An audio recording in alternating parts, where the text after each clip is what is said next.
Assalamualaikum warahmatullahi wabarakatuh. Perkenalkan, saya Morita Agustin, mahasiswi dari Fakultas Hukum Universitas Lambung Mangkurat.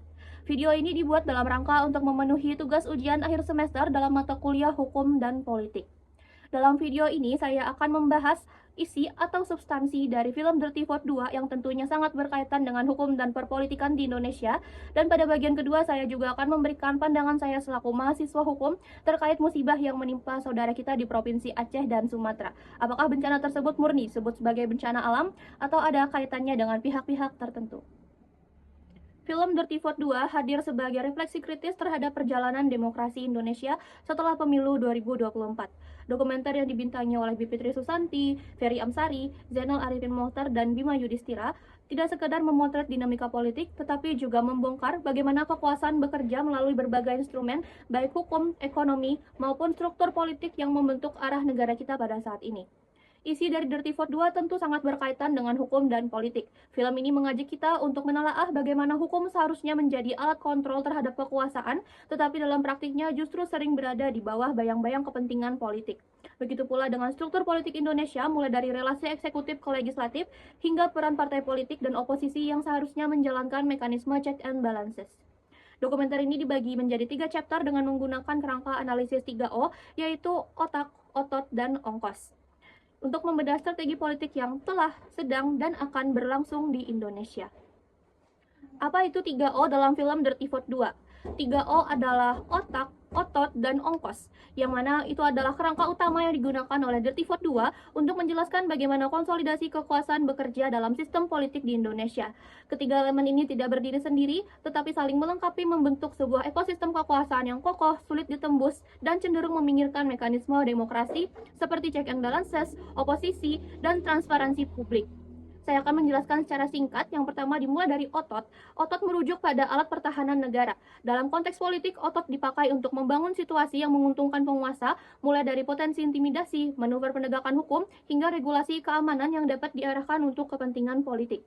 Dan yang kedua adalah instrumen perumusan kebijakan dan penggerak legitimasi politik, mulai dari penyusunan regulasi, judicial engineering, hingga peran elit birokrasi dalam memastikan arah politik tetap sejalan dengan kepentingan tertentu. Pada bagian ini, hukum seringkali tidak berfungsi sebagai alat pembatas kekuasaan, melainkan alat justifikasi kebijakan yang telah ditentukan sebelumnya.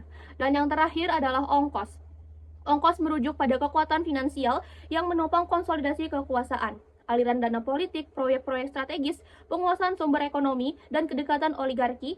Ongkos ini menjadi bahan bakar untuk mempertahankan pengaruh politik, membiayai jaringan, memobilisasi dukungan, hingga mengatasi persaingan elektoral.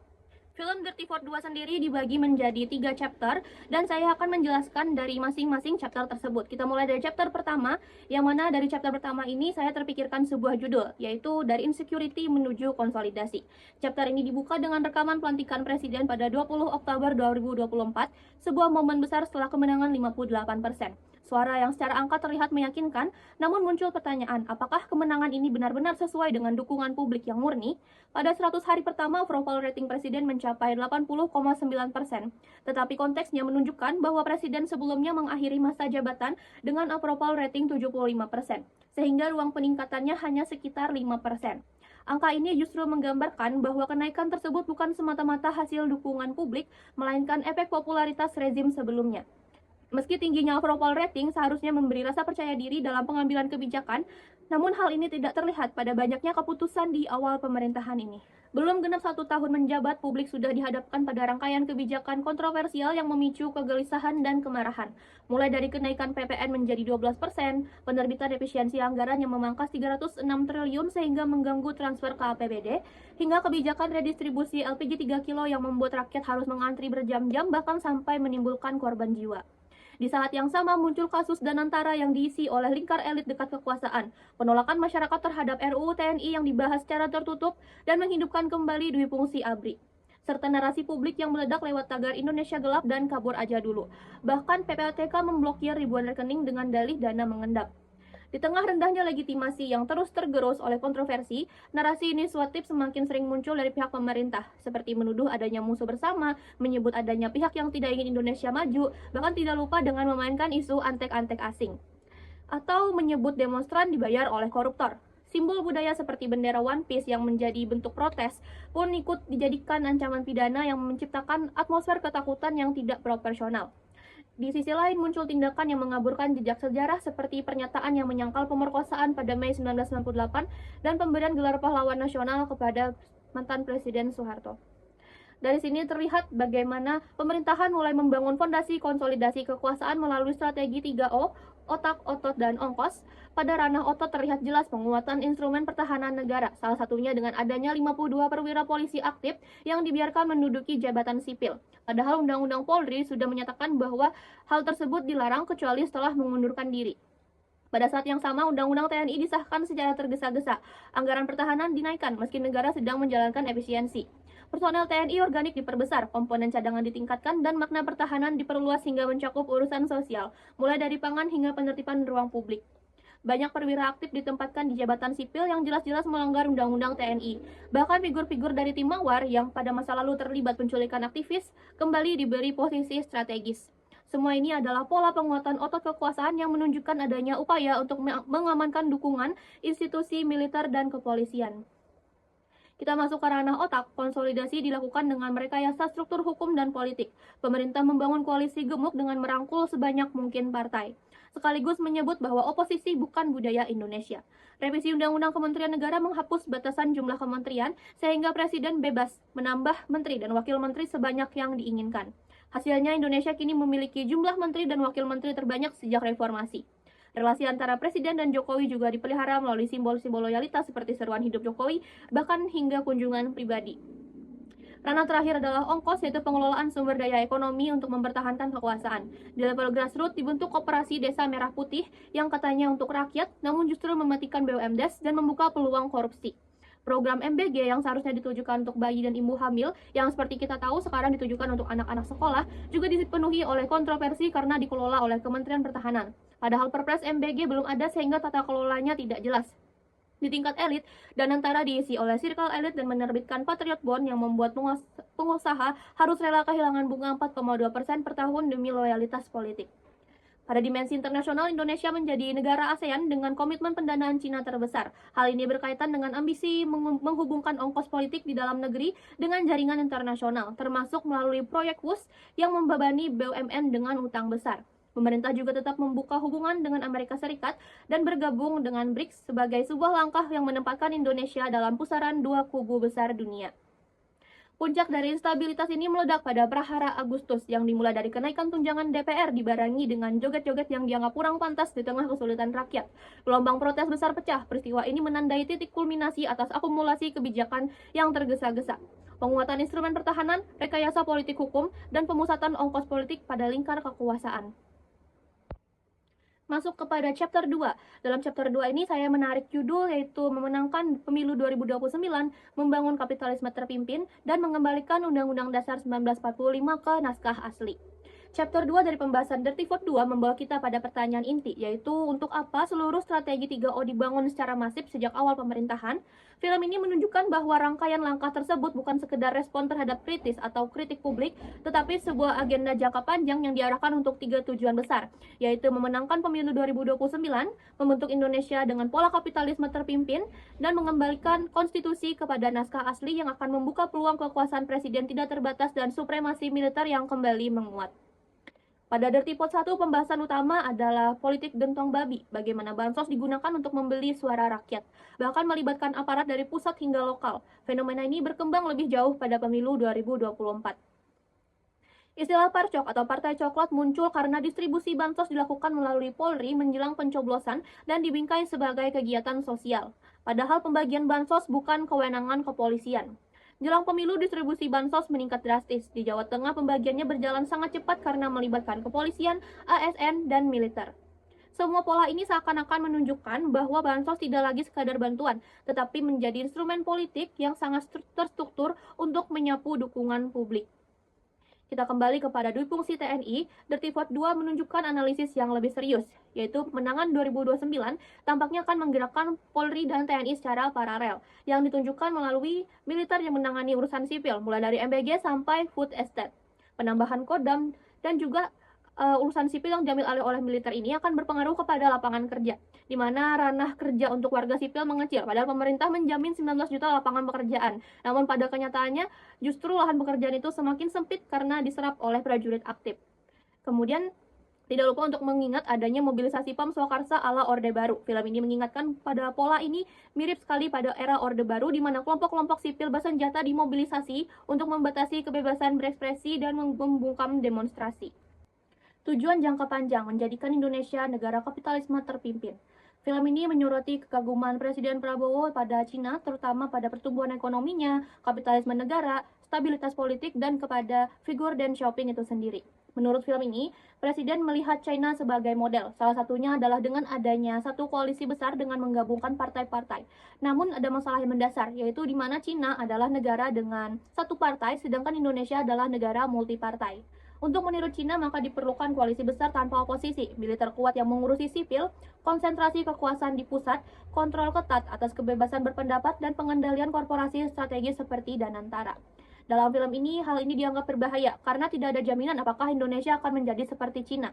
Jika salah langkah, dikhawatirkan justru akan menjadi seperti Korea Utara, di mana ekonomi dikontrol dan kebebasan warga dibatasi. Agenda mengembalikan Undang-Undang 1945 kepada naskah asli. Film ini mengaitkan seluruh rangkaian 3O dan konsolidasi kekuasaan kepada satu titik kritis, yaitu amandemen Undang-Undang 1945 untuk dikembalikan ke naskah asli. Jika undang-undang dikembalikan ke naskah asli, maka kekuasaan tertinggi berada di tangan MPR, artinya Presiden tunduk kepada MPR bukan kepada rakyat langsung. Presiden dipilih MPR bukan pemilu langsung dan tidak ada batas masa jabatan Presiden. Tidak ada pasal pemilu atau independensi KPU, pemilu sepenuhnya bisa dikontrol oleh politik. Isu HAM dapat dikesampingkan karena naskah asli tidak mengaturnya secara eksplisit. Film menyebutkan bahwa perubahan ini sangat mungkin dilakukan di rezim Prabowo Gibran, mengingat koalisi supermayoritas, lemahnya oposisi, kontrol atas alat pertahanan, dan konsensus elit yang saling membutuhkan. Dan jika ini terjadi, maka 6 agenda reformasi yang dulu diperjuangkan, mulai dari mengadili Soeharto hingga menghapus duifungsi TNI, akan runtuh satu persatu. Sebagian sudah terlihat runtuh sejak jauh sebelum revisi undang-undang ini benar-benar terjadi. Koalisi besar, alat pertahanan, dan kapitalisme negara serta elit bisnis adalah resep klasik lahirnya rezim yang tidak tersentuh hukum dan sulit dikoreksi oleh rakyat. Kita masuk pada chapter terakhir, yaitu chapter 3, yang berisikan tentang memutus lingkaran setan, reformasi aparat, dan politik. Diawali dengan reformasi Polri dengan mengatasi overpower, impunitas, dan ketidaksetaraan hukum.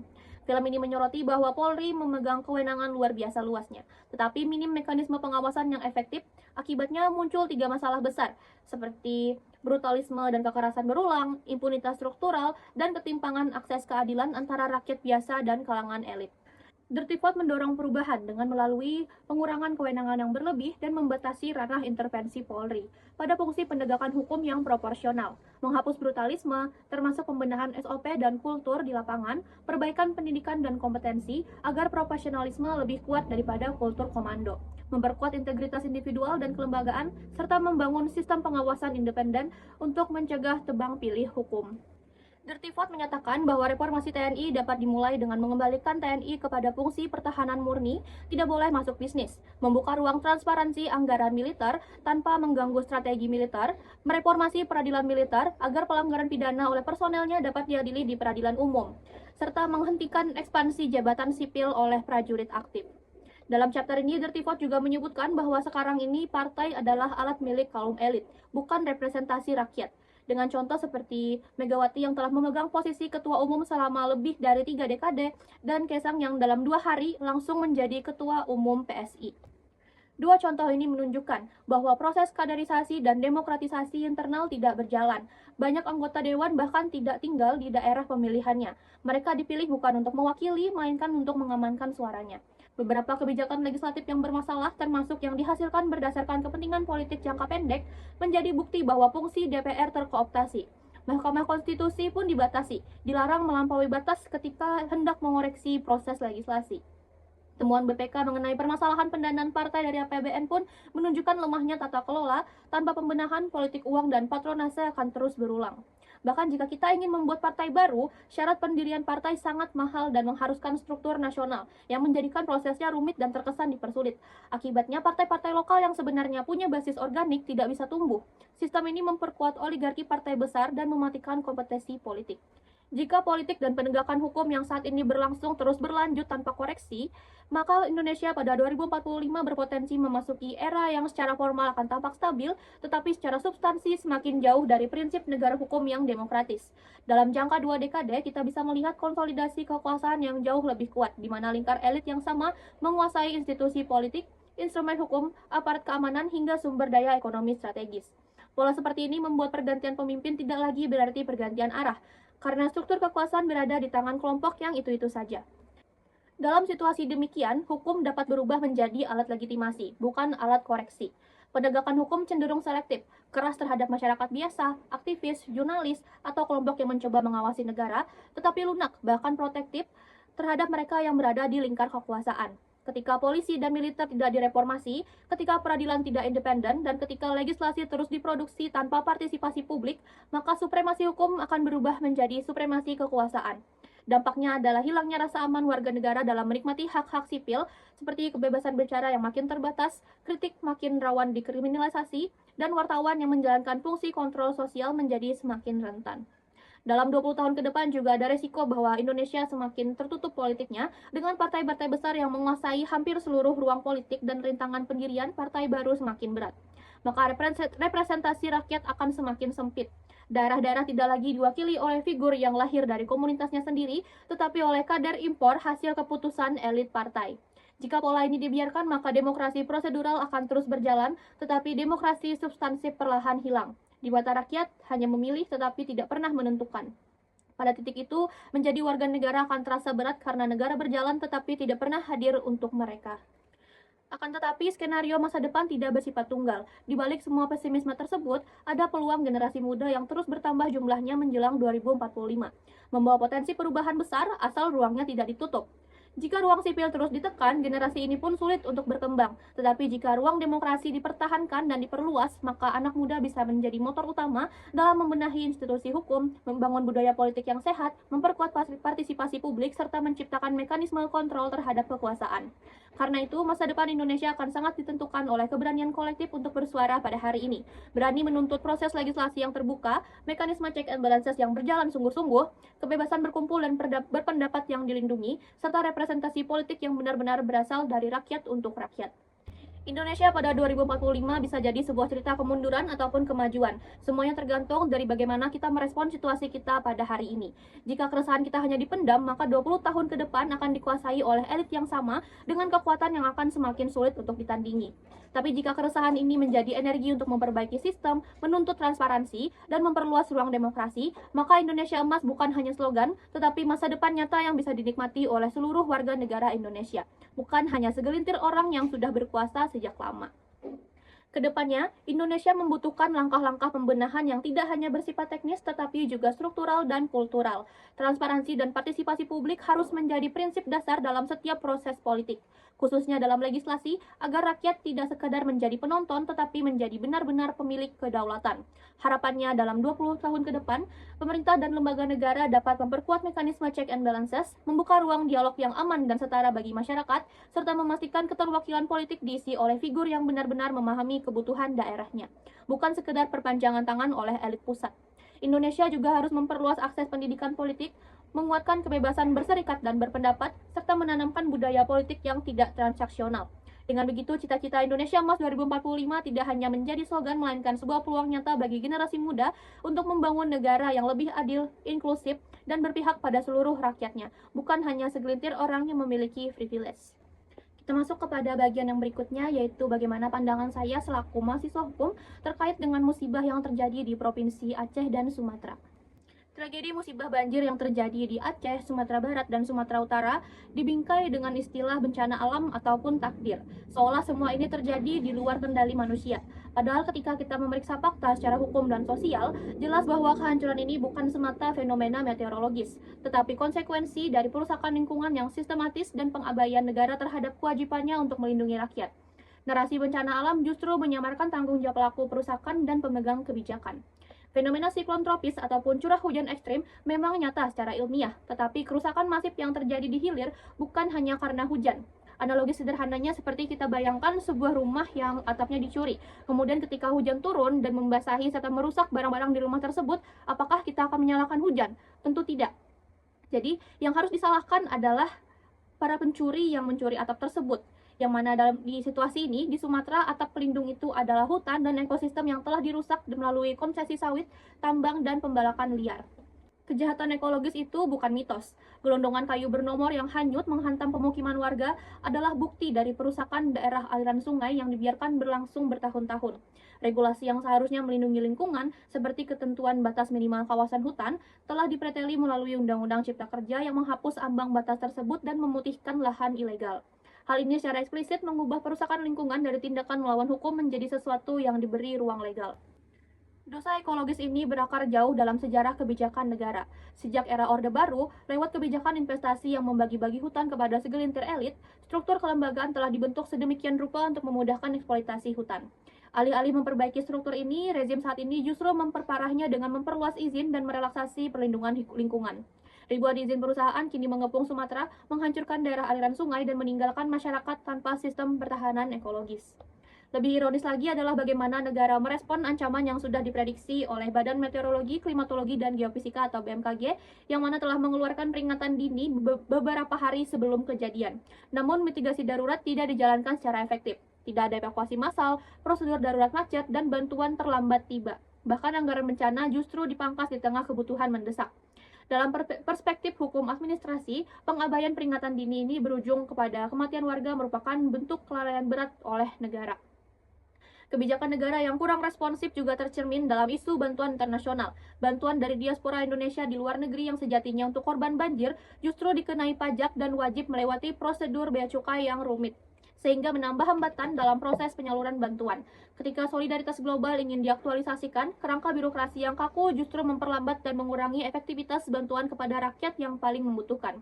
Ironi semakin terasa ketika respon negara lebih banyak tampil dalam bentuk simbolisme di tengah-tengah rumah-rumah yang hanyut dan korban yang belum dievakuasi. Publik disuguhi pemandangan pejabat yang mengangkat karung beras, mengenakan rompi anti peluru, dan berfoto di lokasi bencana. Tidak lupa dengan mencetak dan memasang stiker pada bantuan yang dikirimkan. Aksi tersebut tidak menjawab pertanyaan mendasar, seperti mengapa mitigasi gagal, mengapa hutan rusak, dan mengapa negara absen di hari-hari pertama yang krusial. Karung beras yang menjadi simbol politik pencitraan yang menutupi kegagalan struktural, bahkan ada kesan bahwa penetapan status bencana nasional diulur demi menjaga iklim investasi. Jika benar demikian, maka jelas bahwa keselamatan rakyat telah dikalahkan oleh kepentingan ekonomi politik. Narasi tentang siapa yang hadir dan siapa yang bertindak dalam penanggulangan bencana juga diperebutkan di ruang publik. Sejumlah pejabat dan politisi sibuk mengklaim peran dari pusat, sementara relawan dan masyarakat lokal yang berada di garis depan menghadapi realita pahit. Kritik publik terhadap pernyataan anggota DPR yang merendahkan peran relawan menunjukkan betapa kuatnya perang narasi di negara ini. Dan bagaimana narasi itu berpotensi mengaburkan tanggung jawab pemerintahan terhadap krisis struktural semacam ini. Kita tidak boleh menerima hidup dalam kebisuan dan statistik tahunan tentang bencana alam. Apa yang terjadi di Aceh dan Sumatera lebih tepat disebut sebagai kejahatan ekologis dan kelalaian negara yang bersifat struktural. Hukum harus menjadi alat untuk menuntut akuntabilitas, bukan sekedar legitimasi untuk perusakan lingkungan. Audit lingkungan total harus dilakukan. Pelaku perusakan hutan dan pejabat yang lalai harus diadili. Sebab keselamatan rakyat adalah hukum tertinggi, dan negara yang gagal menjunjung prinsip ini harus dipertanggungjawabkan di depan hukum. Di sisi lain, seruan untuk menjaga lingkungan yang disampaikan oleh Presiden Prabowo yang meminta masyarakat dan pemangku kepentingan untuk tidak menebang pohon sembarangan adalah langkah penting yang harus didukung dan diperkuat. Namun, himbauan semata tentunya tidak cukup. Perlu refleksi diri yang mendalam dalam kebijakan publik, tata kelola ruang, dan penegakan hukum yang tegas. Negara dan masyarakat perlu mengambil langkah yang mencakup penegakan hukum terhadap perusakan hutan, pembenahan regulasi yang melemahkan perlindungan hutan, serta peningkatan mitigasi bencana. Tanpa refleksi yang serius terhadap peran manusia dan kebijakan, tragedi semacam ini hanya akan terus berulang dan istilah bencana alam akan tetap digunakan untuk menutupi akar persoalan yang sebenarnya. Demikian apa yang dapat saya sampaikan. Salah hilaf saya mohon maaf. Terima kasih. Wassalamualaikum warahmatullahi wabarakatuh.